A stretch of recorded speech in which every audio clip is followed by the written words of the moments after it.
Hello guys, আসসালামু আলাইকুম। চলে আসলাম নতুন আর একটা ব্লগ নিয়ে। তো সকাল সকাল চলে আসলাম আমি। এই তো আমি এখানে চিকেন কিনে নিয়ে আসছি। আমি এখানে 9 কেজি চিকেন কিনে নিয়ে আসছি। আমরা পিকনিক করব, এই জন্য গতকালকে বলছিলাম। তো এই জন্য আমি তাড়াতাড়ি দুপুরের রান্নাটা সেরে নিচ্ছি। আমরা পিকনিকটা করব সন্ধ্যার দিকে। তো আমি ছোট মাছ দিয়ে রান্না করব, এই আলু চচ্চড়ি বাসার জন্য। তো তাড়াতাড়ি দুপুরবেলা রান্না আমি শেষ করে তারপরে আবার ওইদিকে পিকনিকের জন্য আবার ব্যস্ত হয়ে পড়তে হবে। রান্নার ফাঁকে ফাঁকে আমি পিকনিকের সব কাজগুলো আমি আর কি ফাঁকে ফাঁকে করে নেব, যেটা আর কি তাড়াতাড়ি হয়, সেই জন্য সেটাই রান্না করব দুপুরে। আর রাত্রে তো পিকনিকের খাবারই খাবো। তো এই জন্য আমি আলু দিয়ে পেঁয়াজ দিয়ে চচ্চড়ি করতেছি। আর এদিকে সবাইকে ডাক দিছি যে আমরা 30 জন আমরা একসাথে এই পিকনিকে আমরা হয়েছি আর কি সদস্য।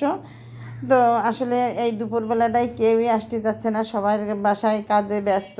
এই জন্য তো আমি মনে করলাম কি আমি যেহেতু আমার কাছে সব কিছু রয়েছে, আমি ফাঁকে ফাঁকে আমি পেঁয়াজ রসুনগুলো করে নিয়ে সবগুলো আর কি যতটুকু সম্ভব সবই আর কি ফাঁকে ফাঁকে গুছাচ্ছি। তো আমি দুপুরের রান্নাটা তাড়াতাড়ি সেরে নিব। তার মধ্যে আবার পিকনিকের জন্য আমি সেই কাজগুলো করছি। তারপরে আমি সব ভাবিদেরকে ডাক দিলাম, আপনারা আসেন, এসে একটু হাত লাগান, কারণ কিছুটা এই বেলাতে করে রাখলে ওই বেলাতে যে আমাদের বেশি কষ্ট হবে না। তো কেউই আসতে রাজি হচ্ছে না। তো সবাই বলতেছে কি না একটু পরে যাব। আমার দুপুরবেলা নামাজ কালাম পড়ে তারপরে খাওয়া দাওয়া করে নামাজ কালাম পড়ে একটু রেস্ট নিয়ে তারপরে আসবে। তো আমি আর কি করব, আমি ফাঁকে ফাঁকে আমি যতটুকু সম্ভব আর কি এগিয়ে নিচ্ছি। আর এদিকে শসা সালাডটাও আমি কুটে নিচ্ছি। তো আমার পিকনিকের আয়োজন এটা। তো এখানে আমরা নিজেরাই বাসায়, আর একটা বউ এসেছে, আমাদের নতুন বউ, মানে এক ফ্ল্যাটেরই ভাবি। সেও এসেছে, সেও ঝালের বুটাগুলো বেছে দিচ্ছে। আর আমাদের বাসায় যে কয়জন ছিলাম আমরা সব হাতে হাতে এগুলো কাটাকাটি করতেছি। এখানে ডাল চাল দিয়ে মিশাই আমি চাউলগুলো আমি মেপে ওখানে রাখলাম, তো একসাথে মিক্সড করে। আর মুগ ডালটা আমি ভেজে নিয়েছি, বা আমি বাসার থেকে ডিমটাও আমি বাসার থেকে সিদ্ধ করে নিয়েছিলাম। তো এই তো আমি এই দুইটা হাঁড়ি নেব, এই দুইটা পাতিলে আমি রান্না করব, একটা মাংস আর একটা খিচুড়ি রান্না করব। আসলে আমাদের অল্প টাকার ভিতরে তো পিকনিকটা করব, এই জন্য অত অ্যারেঞ্জমেন্ট না, অল্প সীমিত আমরা ছোটোখাটো করে একটা পিকনিক করতেছি আর কি। তো চলে আসলাম নিচে এসে তো একটা ইটের চুলো তৈরি করে সেখানে কাঠ ধরায়ও দেওয়া হয়েছে। তো ভাত চাপায় দেওয়া হয়েছে এখানে। এদের সব ভাবিরা, সব আন্টি আপুরা সবাই আছে, মেয়েরাও আছে, সবাই খুবই আমোদ করতেছে। ওইদিকে একটু অল্প সাউন্ড দিয়ে গানও বাজাচ্ছে সাউন্ড বক্সে। তো গানটা আমি আর কি আমি ব্লগের মধ্যে নাই। তো আমার ফাইনালি হয়ে গেছে সব রান্না বাড়া, সব ভিতরেও নিয়ে চলে আসছি হাঁড়ি ধরে। তো সবাইকে দেওয়াও হয়ে গেছে, তো কিছুটা আছে বেঁচে। তো এগুলো আমি আলাদা একটা পাতিলে উঠাই নেব। আর সালাদ মালাদ সবাই সুন্দরভাবে দেওয়া হয়ে গেছে। সবাইকে বলছে যে না আমরা নিচে খাবো না, আসলে আমাদের অত টাকা দিয়ে তো করে পিকনিকে সবাই সামিল হয় নাই।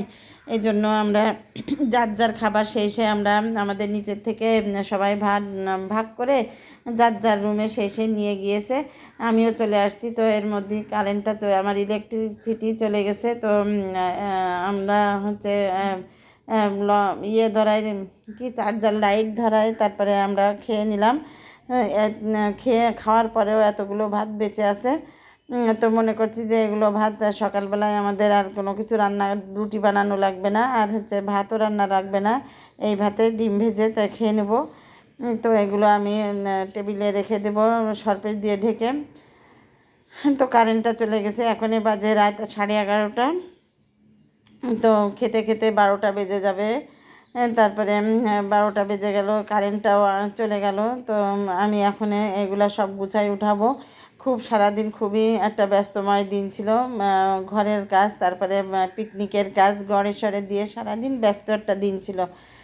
এদিকে কারেন্টটাও চলে গেল, কারেন্টটাও আসার খোঁজ নাই এখনও পর্যন্ত।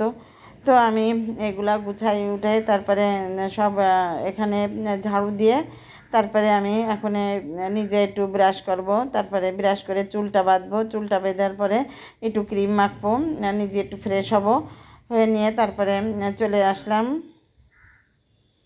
রুমের ভিতরে চলে আসলাম। এসে তারপরে দেখি কি এখনও কারেন্ট আসার খোঁজ নাই। তো কারণ যে কখনো আসবে, এখনও শীতকাল, তো কারেন্টের এখনই যদি এই অবস্থা হয়, জানি না গরমকালে কেমনভাবে আমরা কারেন্ট পাবো বলতে পারছি না। তো আসলে কারেন্ট না থাকলে আমাদের অনেক কষ্ট হয়, মানে আমাদের সবাই, আমরা যারা শহরে বাস করি সবার কষ্ট হয় আর কি। তো আমি চলে আসলাম রুমের ভিতরে এসে দেখি আমাদের ছানা পাখিটা জেগে আছে এখনও।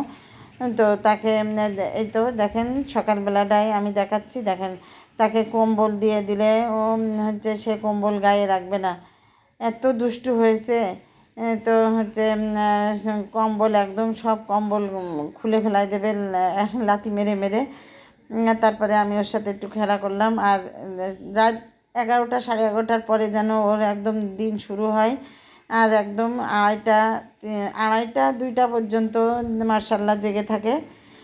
তো আমাদের আর রাতও কি আর দিনও কি। তো এই তো আমাদের ছানা পাখিটা দেখেন এখন গল্প শুরু করবে, আর সে গল্প শেষ হবে রাত 2:30 3টা পর্যন্ত। হ্যাঁ, এরকম করে ব্যায়াম করেই যাবে। আর সে যে কি বলবে তার ভাষায়, সে ভাষা বোঝার মতো ক্ষমতা আমাদের নাই। মাঝে মাঝে ওরকম বলে আর হচ্ছে হাসে, আর ওর ব্যায়াম এক্সারসাইজ করে আর কি। তো আমরা সেইগুলো দেখি আর হাসি।